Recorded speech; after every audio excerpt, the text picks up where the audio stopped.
जय श्री राम, जय माँ दुर्गे, जय सनातन। सर्वप्रथम भुवनेश्वर तथा ओडिशार सर्वसाधारण को जनसाधारण को विजयादशमी अवसर रे हार्दिक शुभेच्छा और अभिनंदन जनाऊँगी। आपण मैंने जानिथिबे आज ये पवित्र दिवस अधर्म उपर धर्मर विजय, अन्याय उपर न्यायर विजय, असत्य उपर सत्यर विजयर प्रतीकर दिवस। आज दिन में प्रभु श्रीराम माँ सीता को रावण ठारू उद्धार करी रावण को बध करी रावण ठारू उद्धार करी आनिथिले एवं सही समय रे से माँ दुर्गा ठारू आशीर्वाद नहीं युद्ध को जाइथिले एवं विजय प्राप्त करथिले। एही पवित्र दिवस रे आपण जानिथिबे ओडिशा तथा भारतवर्ष रे दशहरा दिन किछि ना किछि शुभ कार्य आरंभ करा जाए एवं ताको दशहरा अनुकूल बोली कहा जाए आम ओडिया भाषा रे। आज ये पवित्र दिवस रे राष्ट्रीय हिंदू परिषद ओडिशा संगठन तरफ आम संगठन ओडिशार मुख्य मोर्चा राज्य कमिटी, युव मोर्चार राज्य सभापति एवं किछि पदाधिकारी तथा विभिन्न जिला जेमिति कि बलांगीर,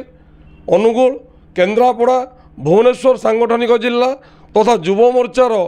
भुवनेश्वर सांगठनिक जिला केन्द्रापड़ा एमिति किछि जिला सभापति एवं अन्यान्य पदाधिकारी आज पदवी घोषणा करा जाइछि। आज पवित्र दिवस रे एही पदवी घोषणा करा जिवार उद्देश्य लक्ष्य किछि अलगा रही। समस्त सनातनी हिंदू भाई भौणी मानक मु अनुरोध करी राष्ट्रीय हिंदू परिषद मुख्य हिसाब रे आपण माने आज ये पवित्र विजयादशमी रे निजे शपथ नियंतु आमे समाज पई निज सनातन धर्मर प्रचार प्रसार पई हिंदुत्व रक्षा पई गोमातार सुरक्षा पई कार्य करिबा एवं आगामी दिन रे भारतवर्ष को एक हिंदू राष्ट्र रे परिणत करने सहित राष्ट्रीय हिंदू परिषद ओडिशा संगठन को बहु आग को नहीं जीवा। देखंतु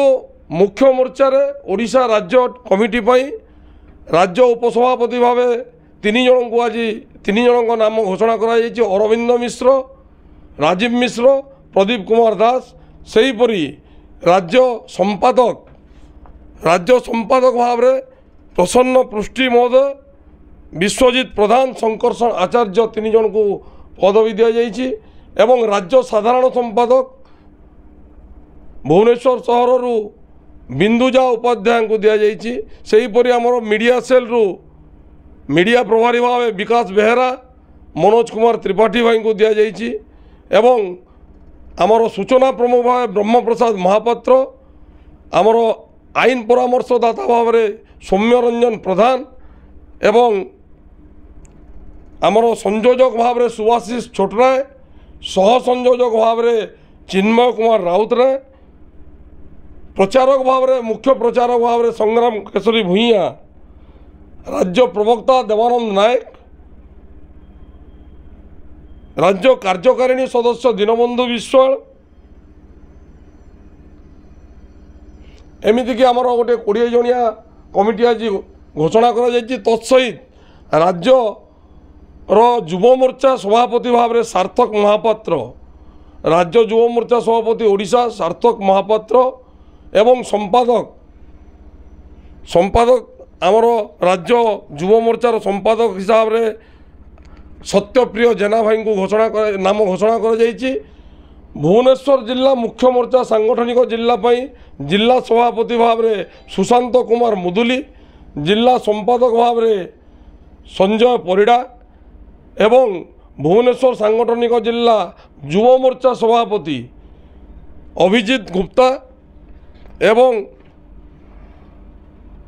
युव मोर्चार उपसभापति भुवनेश्वर सांगठनिक जिला पई संबित पात्र भाई को नाम घोषणा करा जायछि। तत्सहित केन्द्रापड़ा जिल्लारू जिला सभापति मुख्य मोर्चा अक्षय कुमार महांती, अनुगुल जिला पई जिला सभापति भाव में आमर राकेश कुमार प्रधान भाई को नाम घोषणा करा जायछि। तत्सहित आगामी 5 ରୁ 7 दिन भितर आमर पूर्णांग कमिटी सारा ओडिशा पई प्रत्येक जिला एवं राज्यर समस्त मोर्चार पूर्णांग कमिटी आसंता दीपावली पूर्वर ঘোষণা করা সহ এক সম্বর্ধনা সভার আয়োজন করা যাଉଛି এবং সেই সম্বর্ধনা সভাରେ ଆପଣମାନଙ୍କୁ ସୂଚନା ଦେବାକୁ ଚାହୁଁଛି ଆମର ଆହୁରି 7ଟି ରାଜ୍ୟର ସଭାପତିଙ୍କ ନାମ ମଧ୍ୟ ସେଦିନ ଘୋଷଣା କରାଯିବ। ଦିଲ୍ଲୀ, ଉତ୍ତରପ୍ରଦେଶ, ମଧ୍ୟପ୍ରଦେଶ, ପଶ୍ଚିମବଙ୍ଗ, ଝାଡ଼ଖଣ୍ଡ, ଛତିଶଗଡ଼ ଏବଂ ମହାରାଷ୍ଟ୍ର, ଆନ୍ଧ୍ରପ୍ରଦେଶ ଏହିପରି 7-8ଟି ରାଜ୍ୟର ସଭାପତିଙ୍କ ନାମ ଘୋଷଣା କରାଯିବ ଏବଂ ଆମେ ତାହାର ସୂଚନା ଆପଣମାନଙ୍କୁ ଆଗାମୀ ଦିନ ନିଶ୍ଚିତ ରୂପରେ ଜଣାଇଦେବୁ।